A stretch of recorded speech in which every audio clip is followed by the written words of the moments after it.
And welcome to episode 14 of Kayfabe is Not Dead. I'm your host CJ, and tonight we got Dapper and the Yep. one and only Jess. How's it going? Oh, so swimmingly well. Well, When you're on top of the mountain and you just get to look down upon your subjects, it's divine. well, for those, I'm sorry. What was there some background noise going when you were talking there? Sounded like somebody sighing heavily that they couldn't even get on the board tonight. Oh. Well, it's hard to beat you when you play it safe the whole way through the predictions. well, for those that didn't read the Play it title, safe and win. for those that Yeah. didn't read the title of this episode, this is our Money in the Bank review, and our last episode we do predictions just like we do for all of the various WWE pay-per-views. So currently, Jess was going into this the current predictions champ. So without further ado, let's go ahead and talk about what happened. And just like the last pay-per-view, Extreme Rules, we did not have the correct pre-show card. They literally changed it today. Yeah. It changed today. So But I will say this, the way we picked them, where we said the Fashion Police were going over the Colognes, I just assumed would carry that over to the Colognes will lose their match and the Fashion Police would win their match. I probably Yeah, would have. we matched that one for one. I probably would have said if I knew that it was the Hype Brothers, which is who, Zack Ryder and Mojo Rawley, Yeah. correct? Yeah. Okay, and the Colognes. I probably would have predicted the Hype Brothers. I think all of us would have. Yeah. I will say, having never seen this iteration of the Hype Brothers, I don't think I've even seen Zack Ryder, unless he's wrestled this year. Well, he's been out for 6 months. Yeah. But when they created the Hype Brothers, Zack Ryder, after he lost, I believe, the Intercontinental title, and that, like, the day after WrestleMania, that he won it in a ladder match, he pretty much went down to NXT, hooked up with Mojo Riley, and became the Hype Brothers, and were, like, dominating the tag team division. So he's been involved in the intercontinental scene. So he's definitely not a Yeah. scrub. No, he won the Intercontinental Championship I in heard a ladder match. I heard the current rumor is everybody's assuming he's gonna turn heel against Mojo pretty shortly. I mean, that wouldn't shock me. They have a decent amount of tag teams on both Raw and SmackDown, so I don't know if there's enough room for Well, I mean, the Hype Brothers. But before they he can. got hurt, he was like, I think they were the number one contenders for the title. Well, don't doesn't American Alpha fulfill that slot that the Hype Brothers are in as far as those super happy positive faces? Yes, but they need Kurt Angle on their side. You Yeah, cannot be Olympians That without Kurt still Angle. is just baffling to me that they didn't get drafted over to Raw. Yeah. Yeah. That Is would, it just the injury that's preventing that, or do you think it's going to be something that comes after the fact and it's just I going to think be it's played going to off be like- in the next draft once they realize, you know what, we're going to keep Kurt in with Raw and not substitute him for somebody else again. Do you think he's going to be a long-term fix? Well, you know what? Let's go to this pay-per-view. We'll talk Raw during Raw's time. yeah, I will say the Hype Brothers do go over, and I will say the crowd was definitely into them. So Yeah. I'm assuming they were. Because they just ate the Colognes. I'm assuming they were super over in NXT. Yeah. Okay. And when they were on the SmackDown roster, they were over. Cool. Jess, do you have any comment about the Hype Brothers or this match overall? I didn't really care much one way or the other. It is I the wasn't pre-show. sure. I wasn't sure if we should all communicate real quick and put in guesses, but ultimately it didn't matter. It was a fairly predictable match. So, with that said, we'll move on to the surprising start of the match, which was the women's, or start of the pay-per-view, I should say, the women's Money in the Bank ladder match started the pay-per-view. Oh, shit. And this match was, I really enjoyed it, but this finish, holy shit. I was pumped in the beginning because I'm like, look at that. Tamina's just dominating everyone. But then I'm They gotta like, build I her up, know. man. She's Nia Jax now. And I thought I was gonna win this one because I guessed Becky Lynch, Yeah. and she had a very strong showing for the majority of the match. But hey, And then this just let finish. this. I was gonna say, let this be a reminder. This is how behind WWE like executives are to the women revolution. Yeah, That they had a so man win the only Oh, women's stealing my ladder material. match. Look at So, you, Dap. Is there an original thought in that head, boy? so spoiler alert for people that haven't watched the pay per view. Obviously, uh, James Ellsworth, who accompanies Carmella to the ring for all of her various matches. Yes, and I know even though I hate him, I'm wearing his hat. He runs in and climbs the ladder while all the women have simultaneously been knocked down and they're all unconscious. And technically, because the refs even like have a fit on the outside, it suddenly becomes like a hockey game where they're trying to figure out what goalie interferences or offsides. So they're like, oh crap, well technically this isn't a no DQ match. But Well, he's not a just woman. whoever touches that briefcase and has it off the hook first. And A, he's not involved in the match, and B, he's not even in this division. He's not a woman, so what the hell? And they're like, well, technically Carmella's the one that caught it, so I guess she won. What aggravates me is how you see it's two on one with the refs. Two refs are being like, he wasn't even in the match. This is unprecedented. And the other one's like, she got the box, like she got the case, and then they're still arguing and discussing it. And then all of a sudden, Ellsworth just walks over and is like, and your new champion, Yeah, he grabs Carmella. And then they're like, oh, well, I guess since we announced it, it's over. Yeah. It's in the books now. Well, they did announce that this would be addressed immediately. One of the first things Daniel Bryan's doing when he comes back. Well, I know Shane said something on Twitter. Well, that's the about thing that how... aggravates me, too, is I get Daniel Bryan. He's not there. But Shane's like, this is so disappointing. Then why didn't you come out? Yeah. And why didn't they walk through the curtain? And I don't know if you guys could tell, but the theme music that they were cutting to, or playing in the background for the majority of tonight's pay-per-view, I'm pretty sure was a version of Shane's theme, the Money Money Money. So it's pretty ironic that he doesn't. The only thing he can say as far as the confines of the show are concerned is to have something on Twitter. But I'm so disappointed. They robbed us. I think as far as the outcome of this match, I mean, Carmella having the case does make a lot of sense. No, she was the best choice for it. I predicted her based off the storytelling possibilities they had for her. It all worked out exactly as I said.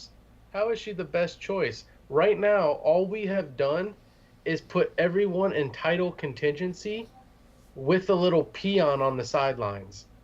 That's all we've done. We have The Miz with Maurice.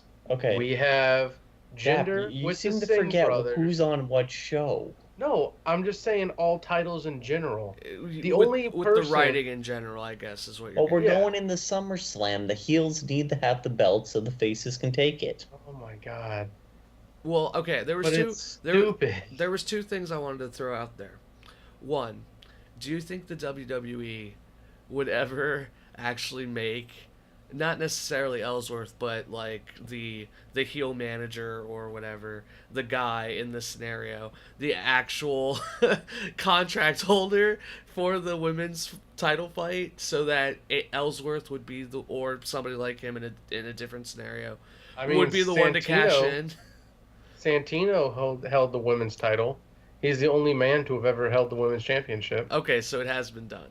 Yeah, they dressed him up as a girl. Jesus Christ. Santina. Oh, God. His sister. It sounds and he won the championship against Beth Phoenix. Yeah, I believe. Jamie Ellsworth comes out. Yeah. And the other thing I wanted to ask was, is this the first time... I got to imagine this has happened before where somebody else has interfered in the match and gotten the briefcase.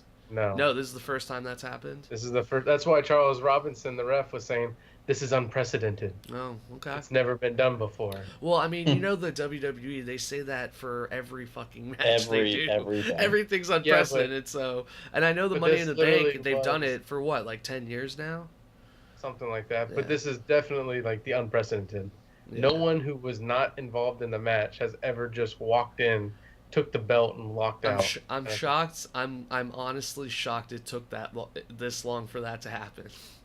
See, I had Because what another else are you gonna swerve have? theory that didn't involve Ellsworth, in which Kevin Owens was going to do it, but I'm like, you know what? They'll probably save that for another year. Now, Kevin Owens taking the women's bank. He just comes briefcase. out there pissed off because I thought they might do the women as the main event for something different. No. Because this was the first time. I was like, you know what? Maybe If they'll they change did, that if they up. did the women's as the main event and pulled off that stunt, that arena would have been burnt to the ground. I think it could work, but the women's division has to. I think they have to have more experience before they can. They were supposed to be the pre-show at Mania, and there was such a backlash that they got moved into the main. Well, yeah, but look who was in the Mania match. You had good wrestlers. Who's in this one? Carmella, Ellsworth. I don't know if they don't belong there. I don't know if we've technically discussed it on the show, but I'm pretty sure the women are going to headline a pay-per-view soon, and one day it wouldn't. Great vaginas afire. And I wouldn't imagine that it's out of the realm of possibility that they headline a WrestleMania in 5 years. I'll be dead by then. When they will headline a WrestleMania. With that said, I think do we have anything else we wanted to touch on with this match? I thought there were some great spots. Were there any standout moments for you guys besides the finish? I mean, I liked how there's certain wrestlers that'll take bumps and certain wrestlers that won't take bumps. There was that like Natalya takes a bump on a ladder. There was that Charlotte Flair flippy do that but that's the thing though, is like it was cool the first time she did it. Well, this was but now she does it every 2 weeks. Well, this wasn't a moonsault. It was something slightly different. It's just saying. Just I want to say it. Just a cunt hair's difference is what it is. Wow, language. This is a PG show. Now we're now the lines are blurring, and I think Dapper's taking a page out of Jess's book. He needs he needs to develop an edge to get over the hump and get his championship back. And Jess, did you have any comments on the match overall? Like I said, I really kind of had this one predicted.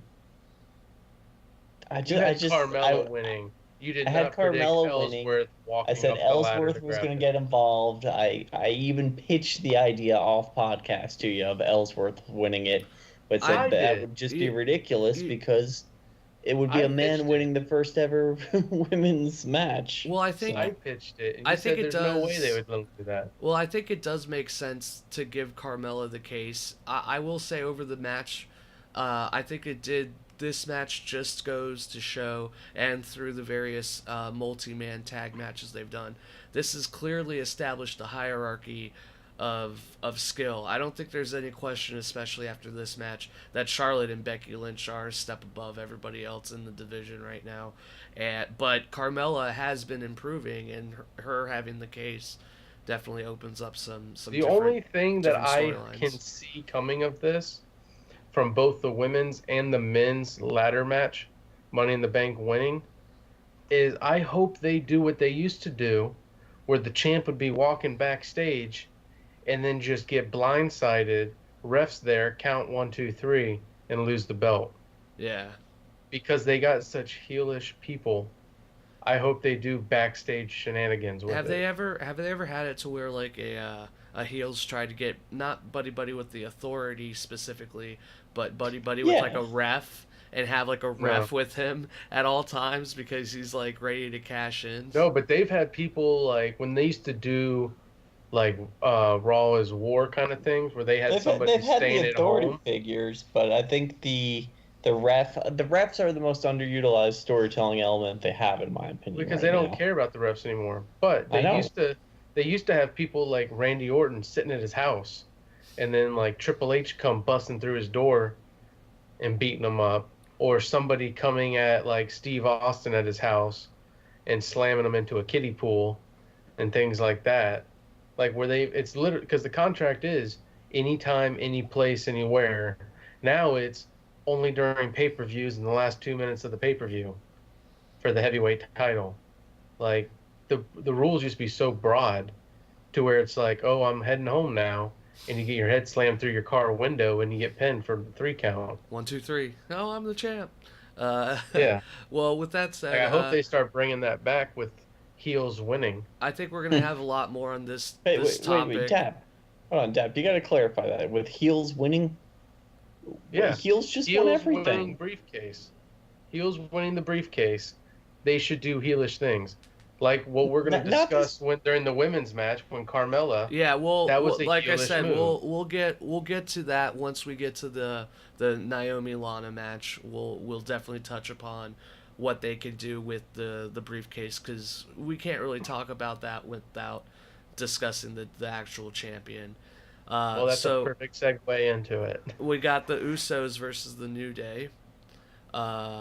This is a really good match. I mean, once again, the Usos do not. Ever since they've gone heel, they haven't put on a bad match. I don't think they've given a bad promo. Obviously, the New Day know what they're doing. This isn't new to them. It was a midnight hour to get the almost. It was like a 2 point. It was a 2.9 count.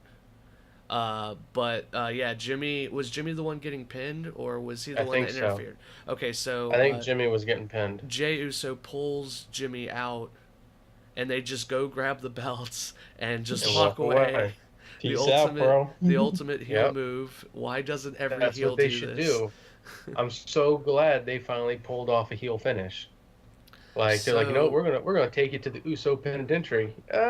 You know, you're kind of beating our asses a little bit. We're just going to take our ball and go home. Do you think they'd ever, the Usos would ever get big enough? I mean, if they're willing to name a pay-per-view Great Balls of Fire, why don't we incorporate this penitentiary theme into an actual pay-per-view? They will. I mean, we're pretty much doubling the pay-per-view quantity right now. Yeah. Hence Great Ball of Fire, bringing back Roadblock, bringing back the Elimination Chamber. When are they going to do In Your House or King of the Ring? Yeah, I mean, you never know. They might do like Elimination Chamber on Raw, and do Penitentiary on SmackDown. Yeah, and have the Usos main event it. Well, before we get too ahead of ourselves, I guess we should recap our predictions for the women's match. I had Becky Lynch. Jess, you had. I'm sorry, you cut out there. Say again. Oh. Jess, you had Carmella, correct? Yes, I had Carmella with Ellsworth. And then Dapper. I had Tamina, and our fourth mystery guest, who I'm gonna say destroyed the television, had Charlotte for the win. Okay, that's right. So anyway, moving back to the match, the Usos technically they lose. They disqualified themselves by getting counted out. So the New Day technically win, but they don't get the belts. Champion's advantage. So I actually, like we decided on the prediction rules, our rules is that if it's a championship match, whoever becomes champion wins the match. Is that what we decided? That's what we decided, because that's how I think Jess won one match. That was a championship match, like boys. The Intercontinental one. If you prefer, I'll just take my belts and go home. Well, what'd you think of the match, Jess?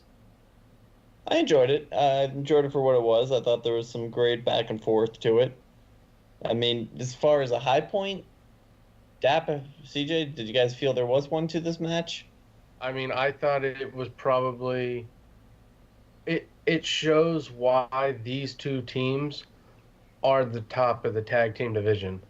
It just made... I know we're going to talk about it later down the line. It just made the Fashion Police match look like crap. Like, I felt like I swapped over to, like, an NXT I think we can some definitely... minor league. We'll definitely touch upon the difference. New Day, I felt, they're incredible. They are the A team. I thought the Usos kept up with them perfectly. But I didn't think the other match was bad by any means. But we'll get to that one. Yeah. In terms of quick. What? It was super quick. Yeah. But I mean, I thought the Usos match was great. I loved the finish. I loved how it wasn't so predictable with the false finishes to where they weren't kicking out at 2 3/4, but it was like 2 7/8. The teammate broke up the thing, broke up the pinfall, like at the very end, to where it's like you get these finishers, they're not kicking out of them, so you're keeping the finisher strong, but you're showing how in sync the tag teams are, that they're able to be like, nope, pulling you out of the ring, or no, I'm going to break up the match. They might have that. They might have that twin telepathy going on, like Breezango have right now. That's a really good insight, Dap. Yeah, I think you said it really well. I mean, this was a great back and forth match in terms of you think it's about to end and something interferes, or they just found a way to stall. Mm-hmm. Yeah. Yeah. Like, I mean, I thought I was gonna lose because I picked the Usos like 6 times, but then when Jimmy's getting pinned, Jace comes in, or vice versa. I'm like, oh, thank God. I think we were texting each other, and one of you guys pointed out Breezango, New Day,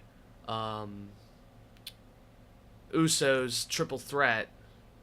I hate triple threats. Yeah, I've seen enough multi-man matches to last a week. They should just have a pay-per-view called Triple Threat. Well, I think just have a whole bunch of triple threats. I think the Usos are probably going to keep the belts until that triple threat match happens.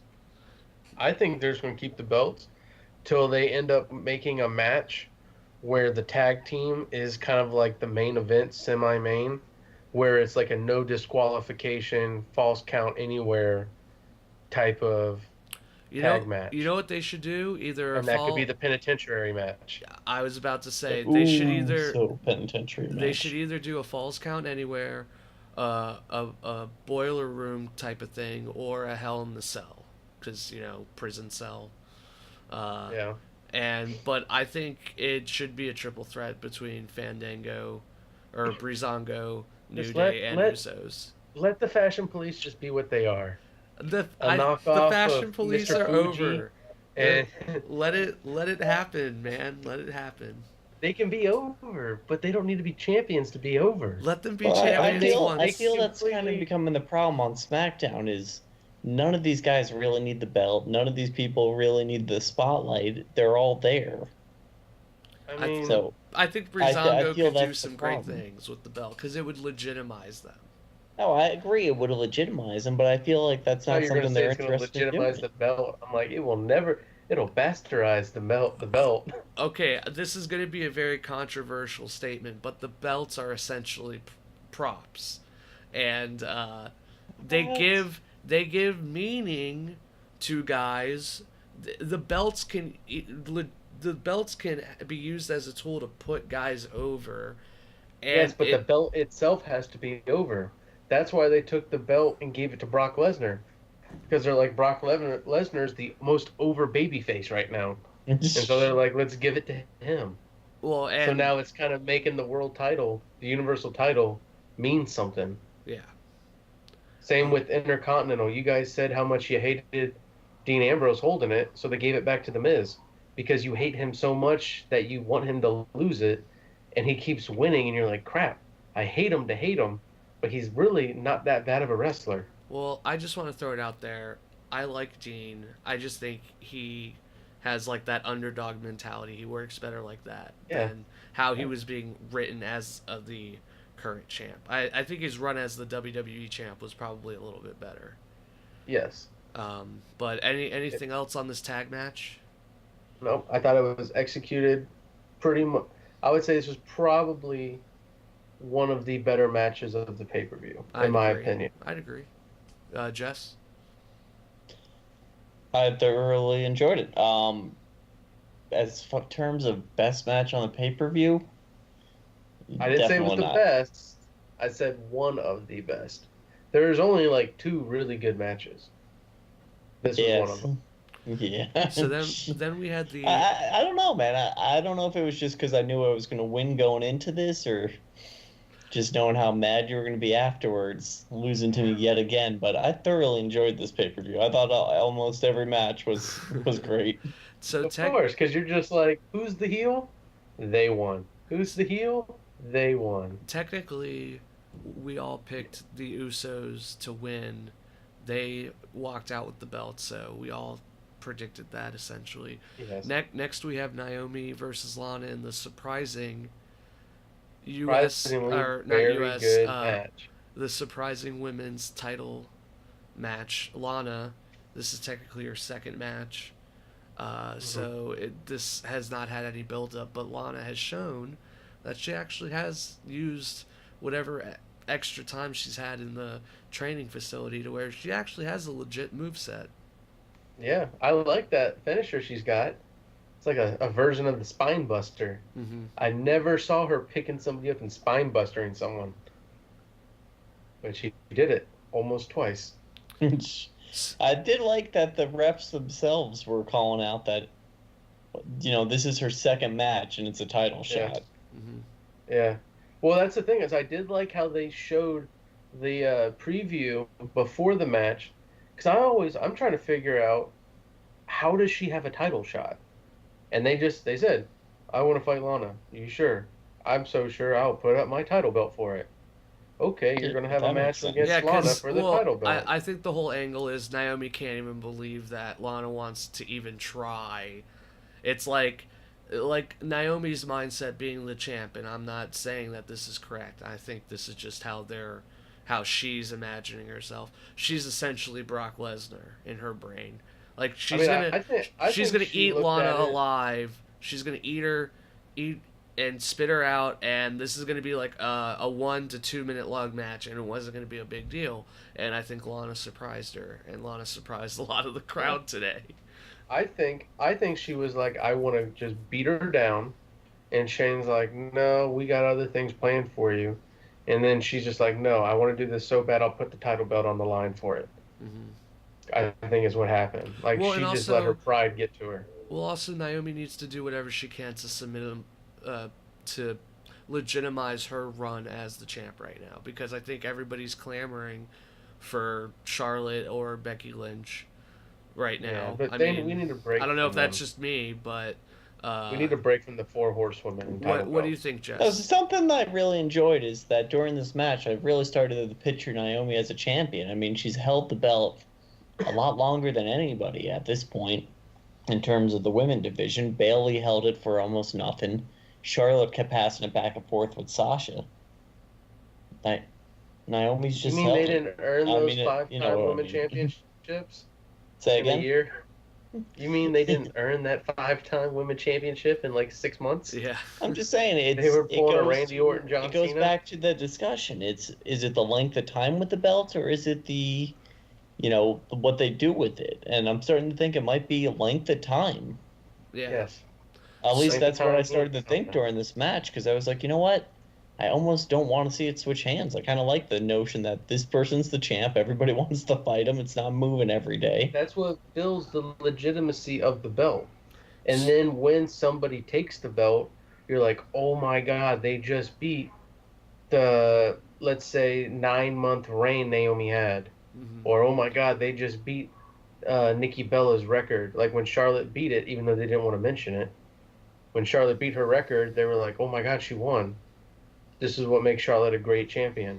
Well, but then they threw in the technicality of, oh, well, she had the Divas belt. Then it switched over to the women's championship. So she hasn't really broke the record yet. I wanted to bring up something. So Carmella does come out during the match, and she comes back out with her newly won Money in the Bank briefcase, but she doesn't cash it in. So this is how you know she doesn't deserve it. She comes out before the match ever ended. Well, no, this is basically exactly what we were even saying during the prediction that they could do. If Lana had won, Carmella probably would have cashed in. I love the mind games Carmella's doing, because she probably knew right away she wasn't going to cash it in, but she wants to fuck with everyone, including the crowd and the announcers. That's why I think this would be great if she attacks Naomi from behind backstage or in the locker room or something to make you think she's going to cash this belt anytime, anywhere. What do you think, Jess? Her coming out there, I thought was perfect. It's starting to build the heat for her because she really is kind of an unknown. I mean, people who watch NXT know her pretty well. People who have followed her Yeah, career might care. they know her as the Enzo Big Cass valet girl. Third wheel, yeah. Yeah. But I don't know, man. It's my big problem right now is anybody who gets called up from NXT ultimately doesn't do anything. And that's kind of where I feel she was. Huge in NXT, and then they bring them up, and you're but like, they don't what am I tell you do who with they this are or huge why you person? should care. Well, that's one thing I don't like about it is they wait for like Asuka to be undefeated, then they're gonna bring her up, but yet you're still pushing like Charlotte, Naomi. Let's say Natalia's having a retirement year, and they're giving her a big push, and it's like, do you end Asuka's huge undefeated reign so they can continue the push, or are you gonna end these pushes that you're already starting? That's why I feel like they're keeping Asuka down in NXT. Same way they kept Finn Balor down for so long. So, I mean, Balor was a draw. Asuka's a draw. And I feel that's something that's missing from the main event card now is we have AJ Styles. Yeah. Well, let's stick to the women. Let's stick to the well, women. I'll continue this discussion later, but Charlotte, I'm saying in terms of those outstanding superstars, you got in terms of those outstanding superstars and name draws, I feel like I don't know, like the way they booked Shinsuke, it just has me thinking like they don't want superstars, they just want people who can mid card essentially. Well, because they found out you can't book off of one name. Like when John Cena was the top dog, they were at their like lowest ratings. Well, they don't have a Stone Cold. What happens when? Yeah, but Cena versus Rock was the biggest WrestleMania. Why do you think The Rock came back? Because they had no one. It's like, hey, Dwayne, can you please come out here so we can get people to show up to our event? Well, all right, here would be a good way of putting. I mean, they even brought Hulk Hogan out. We got Night of Champions coming out. Hold on. Let me just finish this up real quick. We got Night of Champions coming down the road. If you had to pick one person from SmackDown that's going to fight one person from Raw, do you feel there's two overly outstanding people? For the women's division, yes. No, for the women's is one thing, but for the men's right now. Oh, yeah, there's plenty of people. Yeah, yes. Who are those two superstars that stand head and shoulders above? Oh, either AJ, Kevin Owens. The people. Yeah, and then you got Samoa Joe, Brock Lesnar, Randy Orton. You could put any of those guys. You guys aren't seeing it.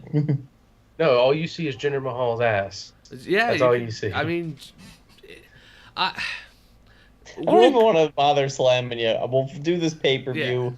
Yeah. It's 2 a.m. I got things to do. So Naomi reverses into a submission move, and Lana is forced to tap. Carmella then just trolls everybody and runs away back to the locker room. I want to say this about that submission move Naomi does. How are you supposed to get out of that?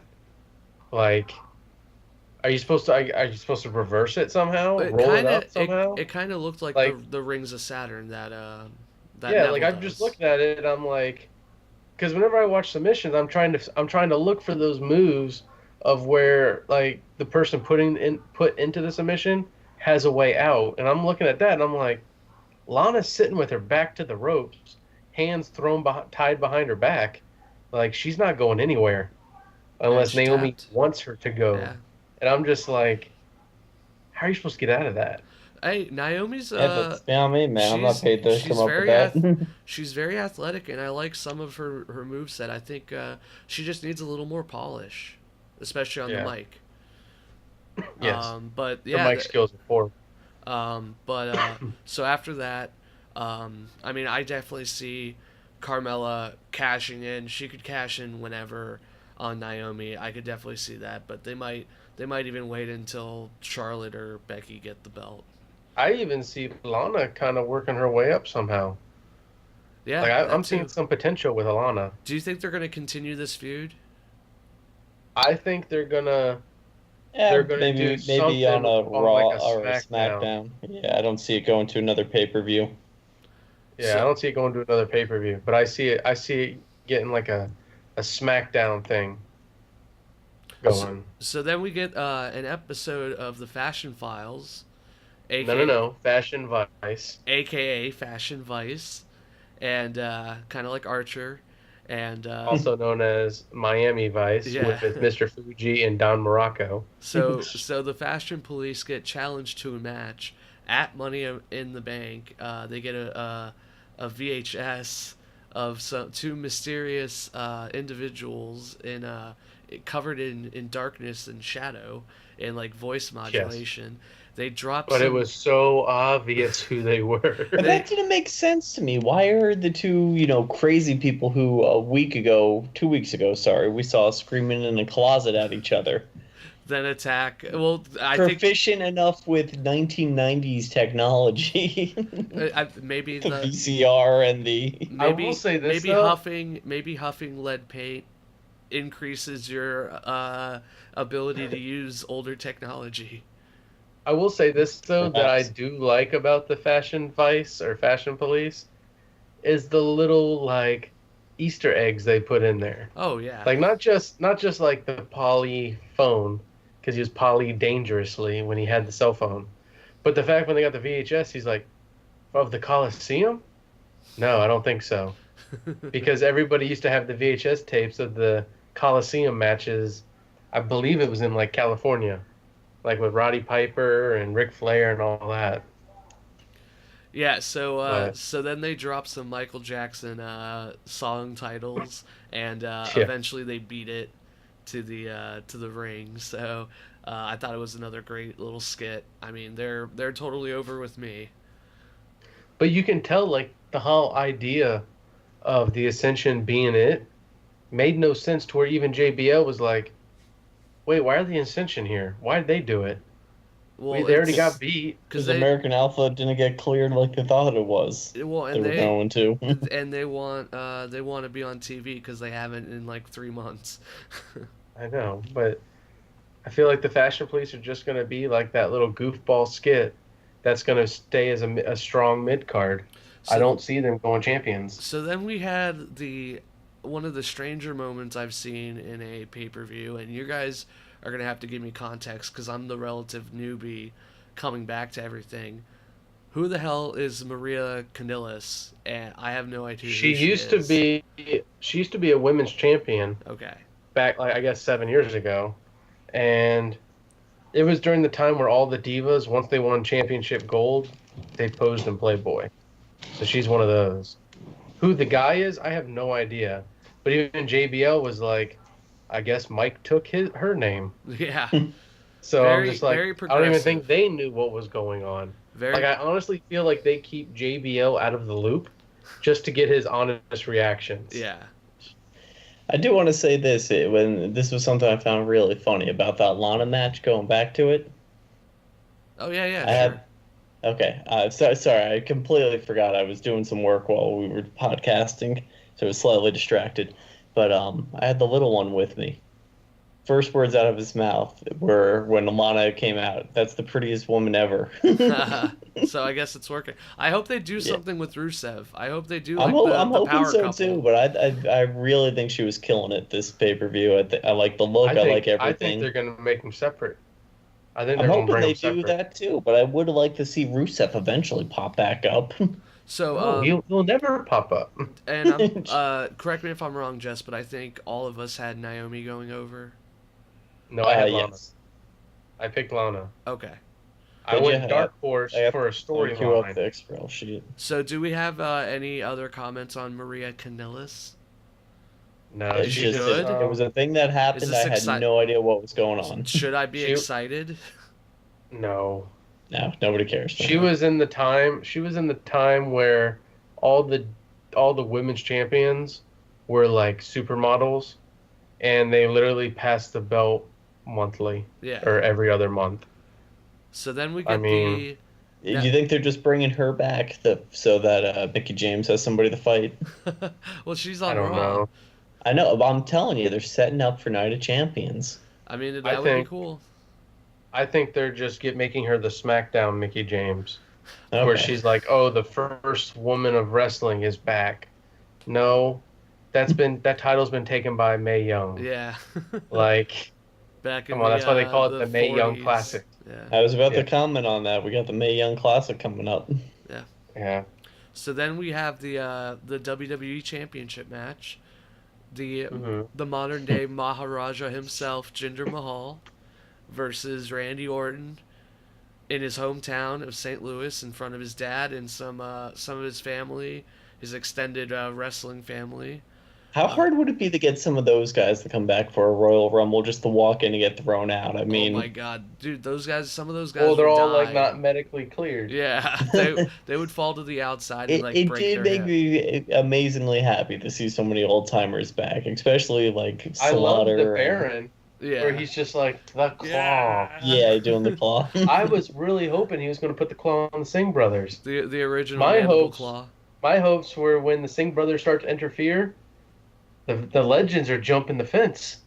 They're coming out to play. Outside of the guy getting thrown into him, not much was done with them.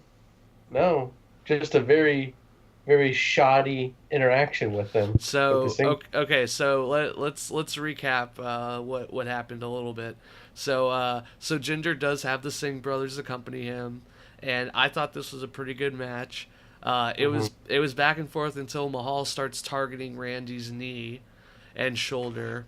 Eventually, Randy takes control and even lands an RKO, and this is where the shit show begins. So it looks like it went downhill from here. It looks like Randy's about to win, and then the Singh brothers do pull Jinder away, and then they get involved and threaten Randy's father. This causes Orton Jr. Can I just say this real quick?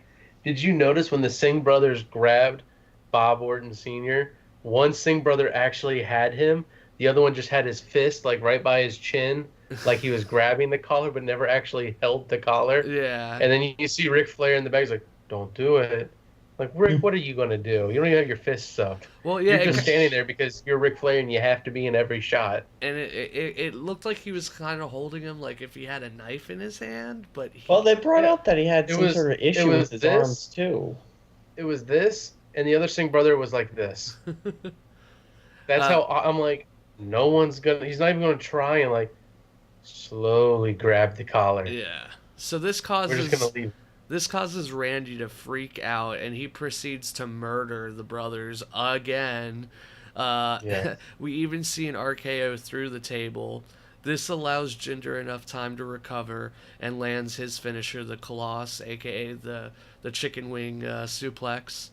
And he gets the pin, and he goes over clean again over Randy. I will say this. I hope to God this is the end of this feud, at least for now. Holy fuck. I wouldn't mind seeing Randy go off to fight Rusev or something, but I'm done with these two fighting. I will say this coming from it. The beginning, I thought was great. I'm like, oh my God, Jinder Mahal is going to fight, and he did, and he put up a good fight, great back and forth action. I'm like, you know what? I've listened to Jinder Mahal talk offset, and I'm like, he seems like a decent guy. Oh, he's now showing me. Here it is. Is this? He's now showing me he can wrestle. Is this Dapper and then the getting Singh over? Brothers, no, the Singh brothers screw him up because all it is you have to admit he had a great match with Randy in the beginning, and then what killed it was the Singh brothers. They killed it. Well, I think Jinder. I mean, I'm kind of with Jinder. I'm kind of on his side though, because like, just imagine the writers' room. They're sitting in.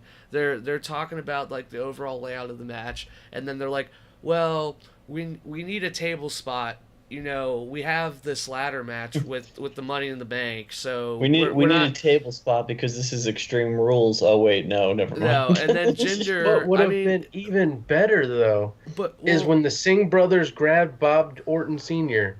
You have Baron Von whatever just iron claw one of them. Well, that's Ric what I was Flair saying. With them doing something. Like, let the legends beat up the Singh brothers. That would be great, but I think the reason, like, Jinder... Like, why were they there? Jinder in this meeting, in the writers' room, is probably like, oh, I don't want to go through the table. Have one of the Singh brothers do it. Like, no, I'm pretty sure that's pretty genius on his part. I'm not going to go through a table. I'm the champ. He's like, where are you going to find somebody else who could speak Punjabi at this hour? You put one of the Singh brothers through that table. I'm pretty sure he was like, you know what? The Singh brothers are out there. They've been great sports with everything. Let them have a shot at something. Let's put them through some tables. Get them some TV time. Yeah. They don't wrestle. I do have to say this, Dab. I was hoping you'd go a little more for Jinder's side, because I do have to comment. It is becoming so painfully obvious he is roiding up like there's no tomorrow. Wow. Thank you. You could even see the I was defending him. I was covering for him, but holy shit, like you can just see it on his back. You can almost see the tumors forming in certain spots. I'm gonna stay on the side of neutral until. That's why I'm just gonna say this. I'm not saying he does steroids because, like he said, I pass all of my drug tests. I'm sure you do. And I'm sure as champion, Vince says, hey, Jinder, in 4 weeks, we're going to be piss testing you. Okay, let me get off my cycle. Let me take some little estrogen tabs. And boom, I passed my drug test. Of course you did. Good job, Jinder, as Vince hands him another syringe. We can talk about this more on the doctor's sideshow, Dr. Dapper's Medical Corner. The doctor's in. The doctor's in. So with that, do you guys have anything else on the championship match? You know what? Let's actually pitch this out. Okay. Who is? Where you think he's going there next? Is this feud continuing? Please God no. And if it's not, who is Jinder's next opponent? Baron. No, I don't think it's going to be Baron. I think it's going to be Baron Corbin, and I hope he's going to feud with somebody so Baron can cash in that. Heel versus heel? I don't think so. Yeah. I hope to God he just wipes the floor with Jinder Mahal. I have the perfect answer. Oh, give it to me. Give it to me, baby. Sami Zayn. Why are you getting so close? Because I want to feel him. No, I just wanted to get closer to the mic. Sami Zayn is going to No, it's a wasted feud. Mojo Rawley. No, it looked like it was going to be Mojo, but now he's back with this championship. So who, realistically, KO is going to be feuding with AJ. So, and Corbin is not, they're not going to have him feud. No, AJ and Shinsuke are going to be doing some stuff. I think they're going to... Who's coming back 4th of July? Rusev? No. Oh, yeah. He's not going to be wrestling, though. Yes, he is. You think he's going to let that 16-time championship, like little blip, be what defined him, or is he going to go past? I think he's going 17 against Jinder. Okay, and Baron Corbin's going to kill you might be on to something there, Dap, just because they were saying the former 16-time champion when they were introducing Ric Flair, then they quicker are like, but don't remember him for that. Remember that he's the only 2-time Hall of Famer ever. Yeah. Okay, well, I will say that is a good... Triple H could be a 3-time Hall of Famer.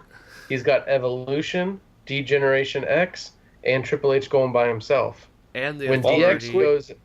You could have Flair in there again for when he was a manager helping out Charlotte when she first started.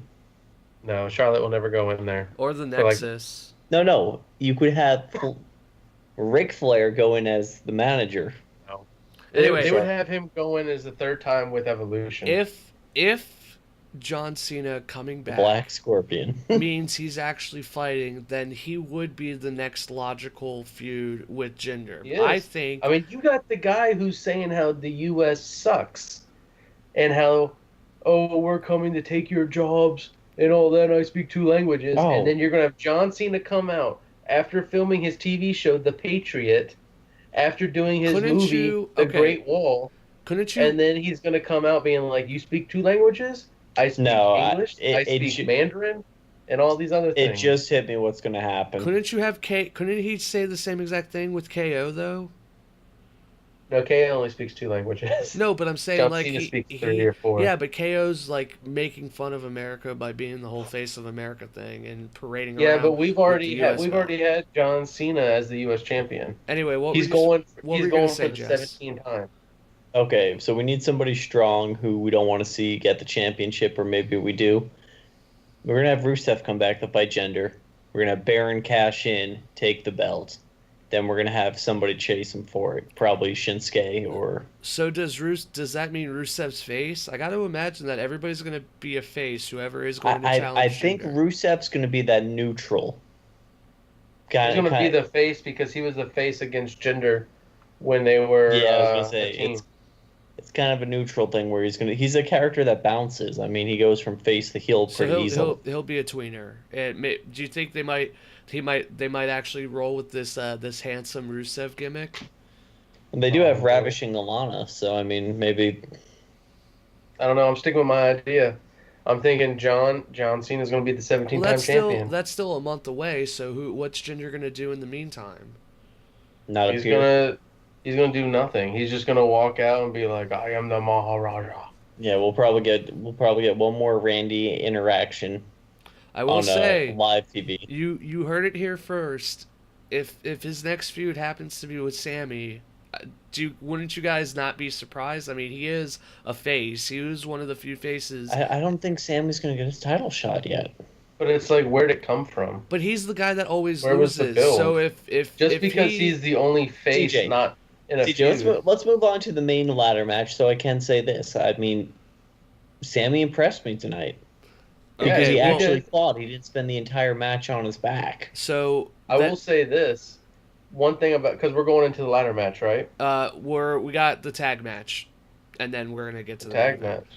Yeah, the one that we kind of talked about quick enough. That the Fashion Police doing 4 moves and winning. So we have Breezango versus, and we finally find out who the culprit was, that attacked Tyler Breeze and trashed their evidence room. It was the one and only paint sniffing Ascension.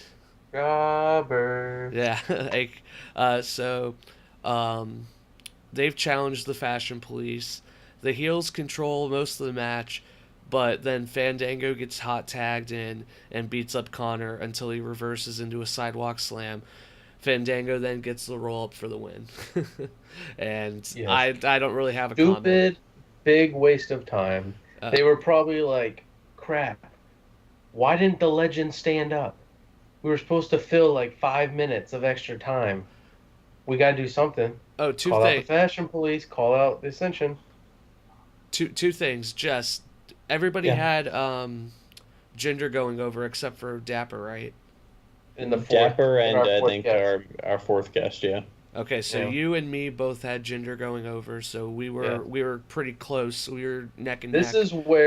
This is where the ladder match was interesting, and I was texting. No, it came down to the ladder match for us. CJ. Yeah. Well, I'm pretty sure we had if we were aware of this Breezango Ascension match, I think everybody would have said Breezango. Yeah. That's what I'm saying. We both said Fashion Police were going to win and the Clones were going to lose. No, see, I got they split it up. I got the women's match right, and I got the ladder match main event correct. What needed to happen, what needed to happen, and I told Jess about it, was that if AJ Styles won, CJ won the predictions.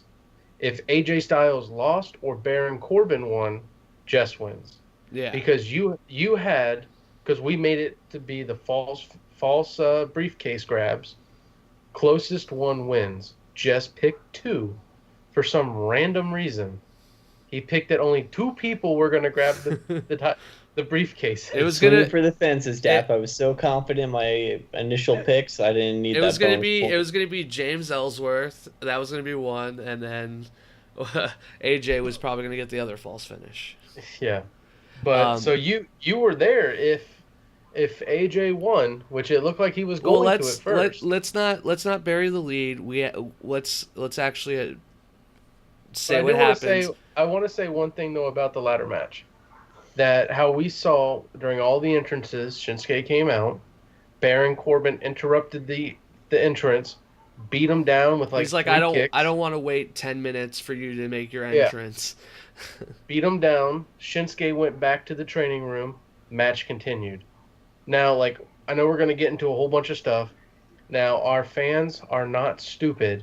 It is obvious that Shinsuke's coming back. So how does that technically work? Because he wasn't in the match when they started. See, I feel that should have been a disqualification on. But But in somebody's the multi-person match, there is no disqualification. Yeah, but the match hasn't started, so it's an assault outside. It doesn't matter. I mean, they do it all the time. Corbin's been suspended and fined. I mean, if Shane was not like in an underground bunker because Shane wasn't there, that's why he's tweeting. That's what I'm saying. I want like an in-universe explanation for what Shane was doing, even if it was just him like just stuck in his house, like my door won't open. If Shane was physically there, or if even if Daniel Bryan was there, you could probably make an argument, Jess, that they could stop the match and be like, "Hey, Corbin, you know what? You're out." And if they could probably even announce, they probably wouldn't because that would ruin the surprise. But be like, just to let it clarify, if Shinsuke does magically heal before the end of this match, he can come and fight. Like, well, that's the thing. Is they always might be something where the card prevents them from doing that because you pay to go see the matches based off what they tell you is going to be there. So it's like they don't change that stuff. They might add somebody extra to the match the day of, or pull a pre-show match and swap it for, a mainstay show match. But in terms of pulling somebody from an actual event, I don't think it's ever been done. No, they won't. Like it was obvious something was going to happen.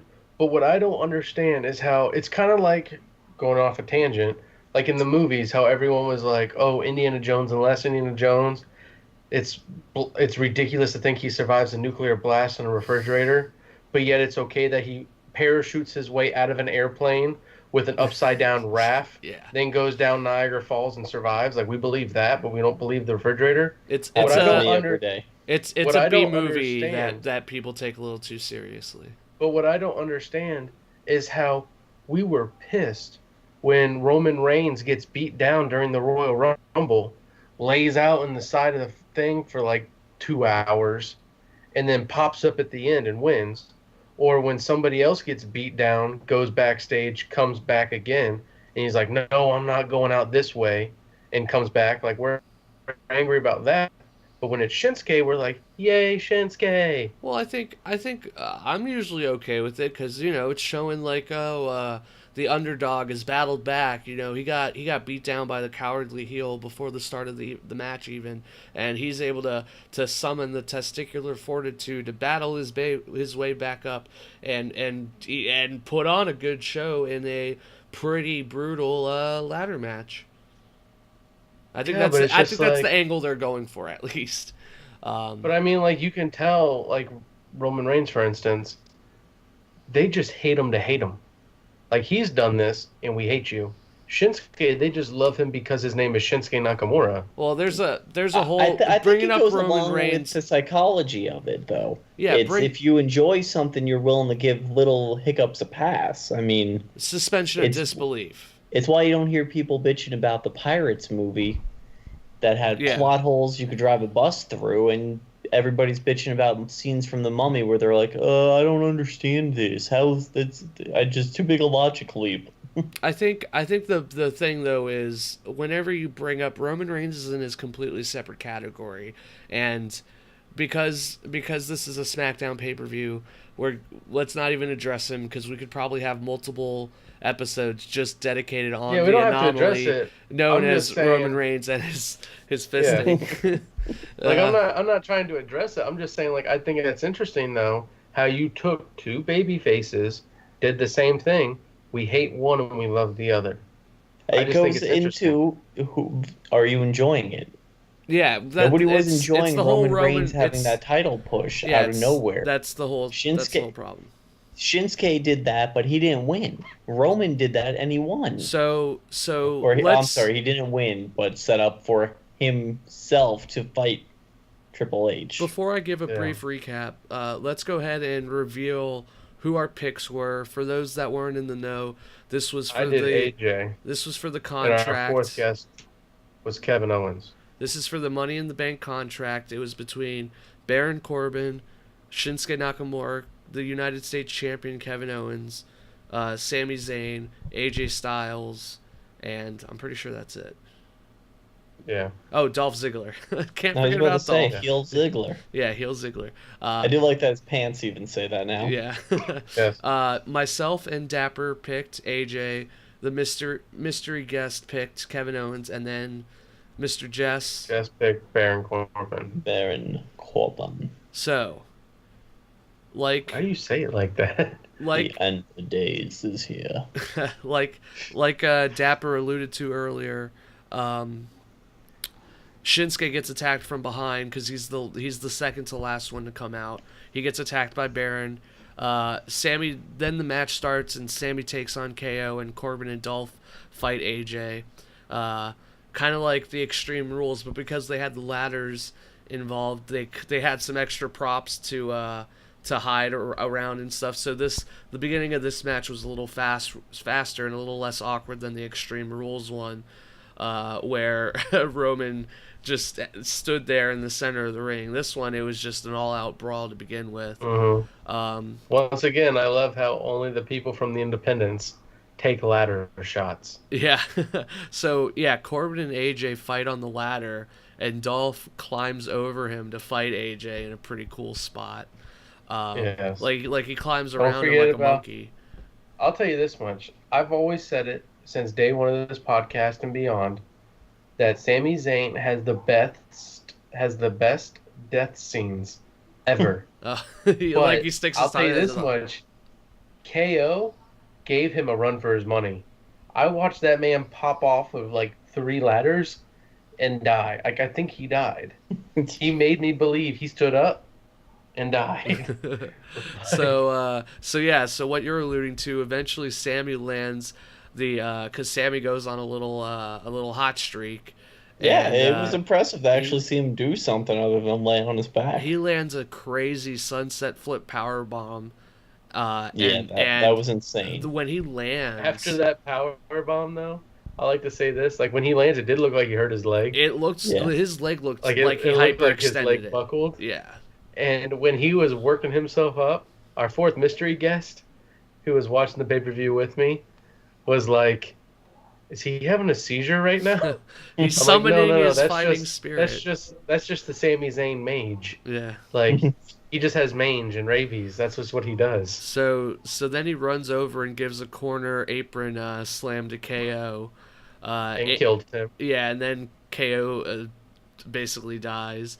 AJ and Corbin go back and forth, and then AJ gets choke slammed into the exposed ladder that was parallel propped to the ground. Yeah, it was propped in between the steel steps and the one of the announcer tables, and that came into play a little bit more.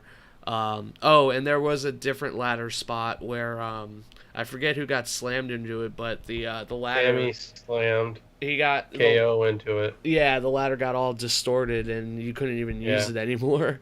That was the first time KO died. Yeah, that was then the first time. The apron DDT move was another death of KO. And then I think AJ Styles did another move to KO on the perpendicular or the parallel ladder. Yeah, that one didn't break it. That one's coming up. So Sammy tries to go for the briefcase but gets knocked off. AJ then does the fireman's carry slam onto KO through that same ladder that he was slammed on. That was death number 3 for Yeah, KO. that was number 3. So AJ climbs the ladder and grabs the briefcase as Dolph pulls the ladder away. So AJ's left dangling. I actually thought this was going to be the end of the match. I thought he was going to be able to unhook the... They've done it before, but they've never unhooked it. What I thought was going to happen, because you saw him climb, and I'm like, oh my god, he's going to climb the chain. This is when I got my hopes up. Yeah, I thought he was going to climb it and be the first one ever to unhook it. I was feeling the rage building as I started to doubt myself with Styles possibly winning some crazy rope trick. So AJ dangles for like... No one's ever climbed the rope. He hangs on for dear life for like a minute. Too. That was different. Usually it is just that string or the wire, but this was a big chain. No one's ever tried to climb it. But we've never had like a 180-pound guy in a ladder match. So that was strong like AJ. So yeah, eventually AJ does lose to gravity, and he falls to the canvas, and it does look like that hurt. I mean, that must have been like a 20-foot drop, give or take, right? And I want to make a point real quick. I found our new Bray Wyatt. His name is AJ Styles. Bray Wyatt walks down the ramp slow-mo style, turns off the lights, turns them on, and there he is. AJ, lights on, he just literally appears out of nowhere. Like when Sammy was climbing the ladder, you just see Sammy like, what? Forearm out of nowhere. Yeah. Way better than an RKO out of nowhere. And then I know we're getting to it when Shinsuke is there with the ladder about to climb up, and then you just see him. So I'm like, what? Why'd he stop? It zooms out and AJ standing there. I'm like, where did he come from? He literally is the new Eater of Worlds. Yeah. He just appears out of nowhere. That's why he's so phenomenal. So Corbin throws Dolph. He's a lantern and a light trick. Corbin throws Dolph to the outside and grabs the ladder as Shinsuke's music hits. You couldn't let me say that one last sentence. I thought we've got past that point. So Shinsuke comes back out and he's. I was just too pumped for the phenomenal magic trick. He's still selling the attack, so he's still obviously hurt. Obviously, selling it is a pretty loose term to use for this. Well, he's like, oh, my rib. Oh, I got to be up there now. I'm better. So Corbin throws the ladder at Shinsuke. I love that, but Shinsuke is able to dodge by running in, and he starts attacking Corbin. Shinsuke then lands 2 Kinshasas on Dolph and then on Sammy, and he's the only one standing in the ring. Kevin Owens tries to keep the ladder that Shinsuke has to the outside, and then he eats a Kinshasa as well, so KO dies a 4th time. Yeah, that did look like it killed him. He was just done. So then He's died multiple times. So then we get my favorite moment of the match, because AJ runs in, and like you were saying, he just appears out of nowhere. And he literally just went like... mind freak. And what I think should be the WrestleMania main event next year, and what should be a match that I will go fly somewhere to see, is we get the stare down between AJ and Shinsuke.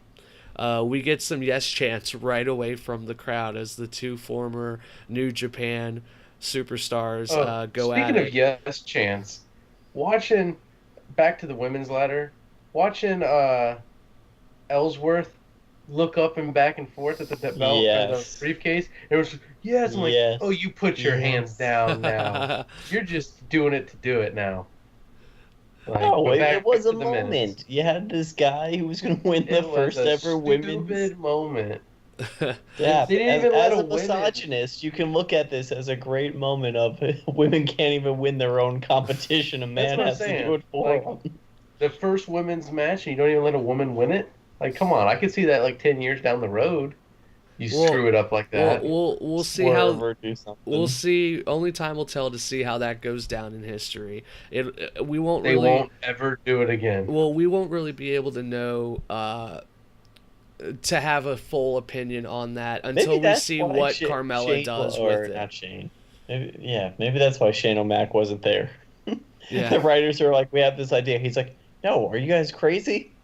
And they're like, crazy enough to lock you in this room. And then he just kind of slide his iPhone under there so he could tweet. So back to... might as well just do a tag team ladder match now. Back to it's called TLC. They do it. They've done it before.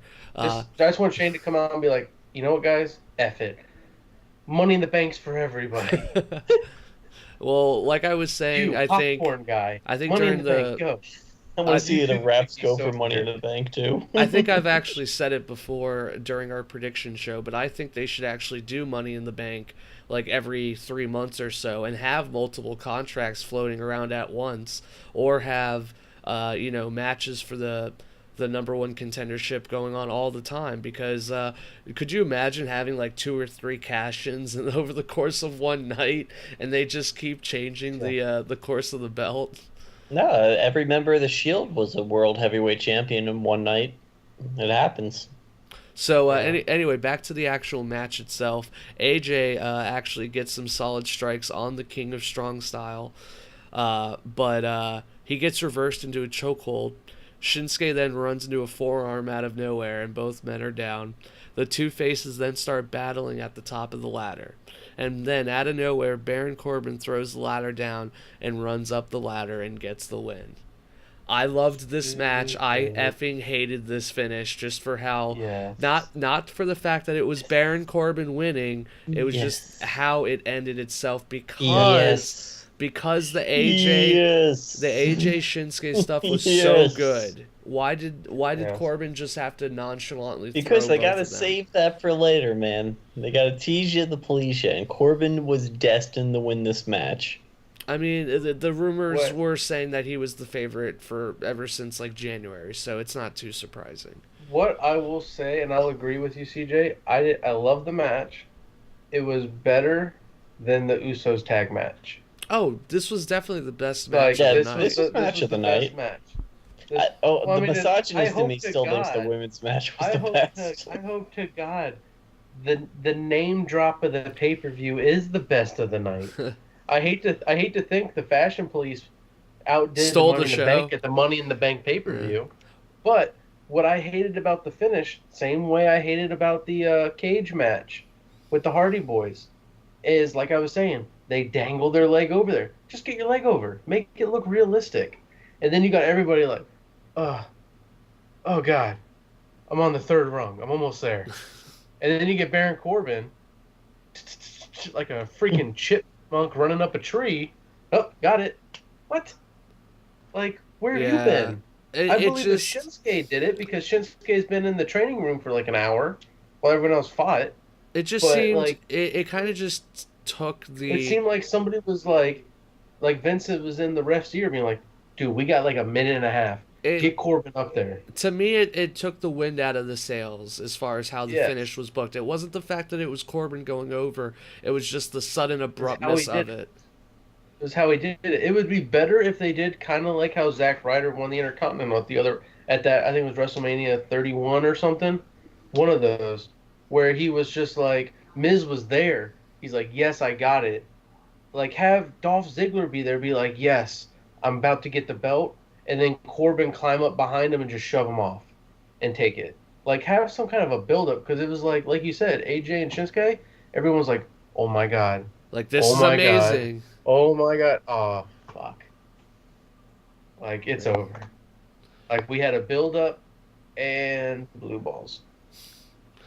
Like... And if the payoff... What did I say? They gotta tease you to please you, John. You're all hard, you're wanting to stay with this product, and you're gonna wait till you get that juicy match. Yep, and then I just deleted the account. Well, the payoff, just like with the women's booking, the payoff, the account. The payoff is all that matters, and that's what's kind of weird about this pay-per-view because so much of it is about setup with the briefcases. So with that said, clear that history first. Yeah, with that said, what do you guys think Corbin is going to do with the briefcase, and what do you think is going to happen with? Is it going to be against Jinder? When is it gonna be? Are we gonna wait all the way till WrestleMania, et cetera, et cetera? It's gonna be during your face, because right now he's got no reason to fight Jinder Mahal, except for they teased it. JBL was like, everybody's fighting for something. Baron Corbin fights for no one. He fights for himself. He cares about no one. So I mean, he might just come at the Singh brothers and lay them out. Well, could you and then just beat up Jinder? Could you argue that Corbin probably has the best chance against a guy like Jinder? Yeah, because he's got Vince McMahon tied a rocket to his ass and shot him off in his face. Well, what I mean by that is you could probably argue that Jinder is the least experienced champion that SmackDown's had in a little while, so maybe Corbin would think oh, well, this is my best shot. I'm gonna go after him right now. Yeah, I mean, how do you make someone who's greener than goose shit look like a veteran? You put someone who's even more greener than goose shit. Yeah. Show some restraint. What do you think? What do you think, Jess, the only man that did correctly predict this? Honestly, before I give you an educated guess, I'm gonna need to see the next SmackDown to see if they set anything up for him. Yeah. He doesn't have anything currently open, and I think that's why they did it, because. Well, is he going to sit on it? If somebody got injured, I think he truthfully is going to sit on it Mm-hmm. I don't see him being the one that dethroned Jinder, but I see him taking down the next person immediately. Now, I don't see him dethroning Jinder in 4 weeks, but I do see him. I think, and I'll give you this: out of the people who could have won the briefcases, they picked perfect people for heelish ways to win. Like, I could see Baron Corbin walking back, like Jinder Mahal walking backstage, talking to one of the Shing brothers, and be like, "Where's your brother at?" "I don't know. Where is he?" And then you see a dead body hanging from a flagpole with Baron Corbin's Lone Wolf T-shirt on him. Like, that's his calling card. Three Wolf Moon shirt.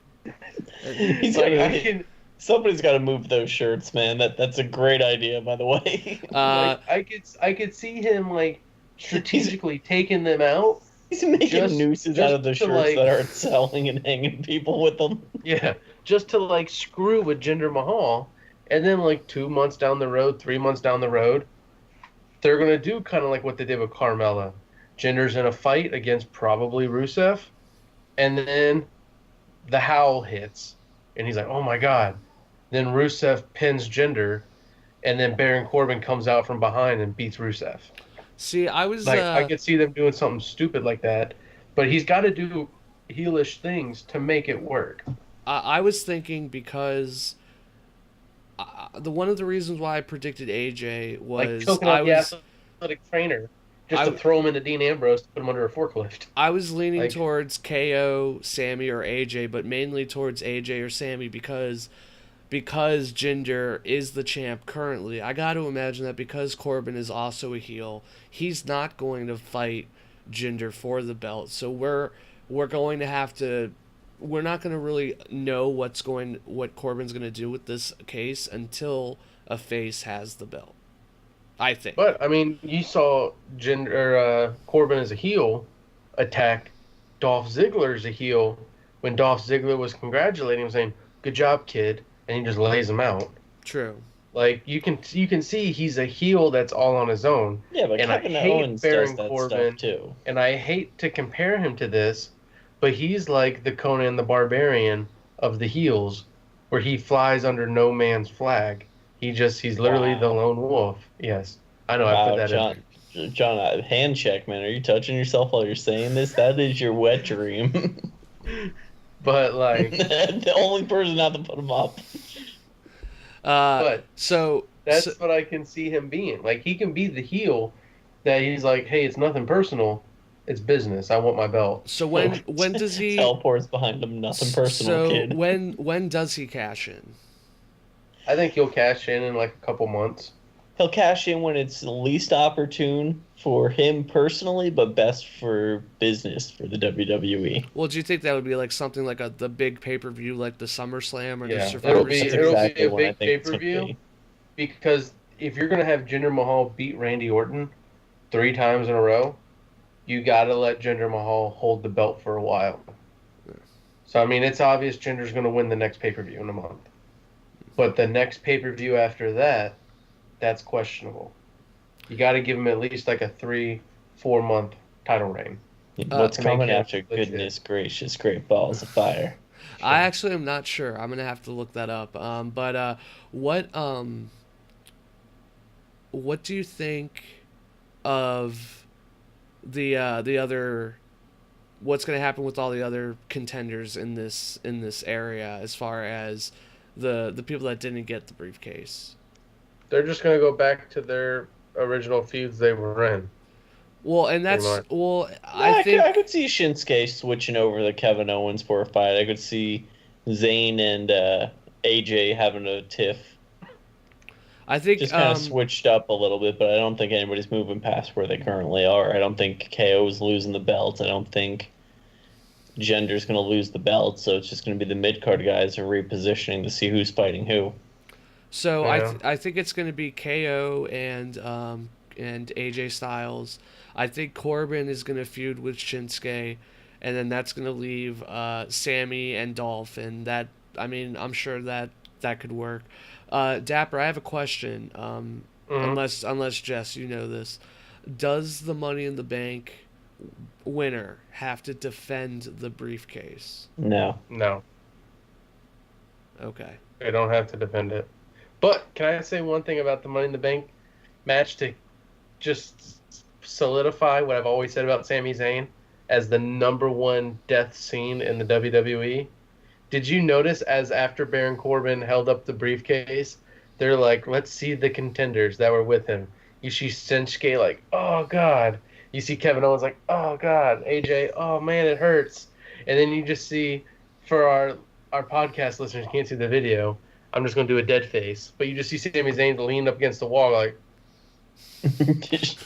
he literally died. My dreams. He looked like he had a heart attack. And his eyes are wide open, just leaned against the wall like... This is how it ends. Like you could see the fly land on his eye, move around a little bit, and then fly away. Hello, darkness, my old friends. There we go. But hey, let's wrap this one up. And did you guys have any closing thoughts on any of the matches, the pay-per-view overall? I thought this was a really good pay-per-view. I thought it was a good pay-per-view. I thought the last one was better. I thought this was an okay pay-per-view saved by a really good main event. I think this was the best pay-per-view of the year. That's just because you had the closest predictions to what actually happened. Well, don't hate me because you ain't me, man. About it because I've been giving you shit for the last 2 months. This pay-per-view, I will give you. You'd made good picks because you picked based off of your personality, and you didn't rely on the championship rule or a tiebreaker. So I'll give you that. With that said, Jess, do you have any closing comments? I appreciate you both showing up to get your asses spanked. It's always difficult to find pins willing to be knocked down every week, but it was good on you both to turn out here tonight and just take what I had to give you. I know it's a little light, but I'm saving it. It's okay. I'm just gonna say this: Bruno Sammartino, the longest title reign in history, is in the Hall of Fame, but Ric Flair, the longest amount, like the biggest title reign, as in like 16 times, is in there twice. So it seems like WWE's already told us the number of championships you hold is better than the length. So right now you're still just tied with me 1-1. I'm coming for that 2 times. Yeah, but you can ask any woman; they'll tell you it's all about the length. I'll talk to you guys later. And with that said, we're gonna end this episode. And you're not. we're gonna end. Okay, guys. With that, we're gonna end this episode of Kayfabe is Not Dead. Give us a like, a comment, a subscribe. Give us some feedback, and look us up on our WordPress blog. And tune in next time. Mic drop.